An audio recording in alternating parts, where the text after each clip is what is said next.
Binigyang linaw naman ni Budget Secretary Amenna Pangandaman na mayroon pang sapat na budget ang bansa para sa mga susunod pang kalamidad. Ayon sa kalihim na ipamahagi na ang nasa 30 bilyong pondo as of October 24 ngayong taon. Para yan sa mga quick response team ng pamahalaan mula sa iba't ibang kagawaran at ahensya na tumutugon sa mga lugar na nangangailangan ng tulong. Sa ngayon ay nagre-request na ang iba pang mga replenishment dahil paubos na nila ang kanilang mga pondo dahil sa sunod-sunod na bagyo at kalamidad na tumama sa bansa.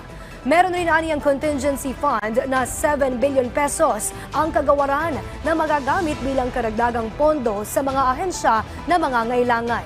Samantala, may nakahanda na rin na standby funds sa ilalim ng unprogrammed appropriations sakaling maubos ang contingency fund.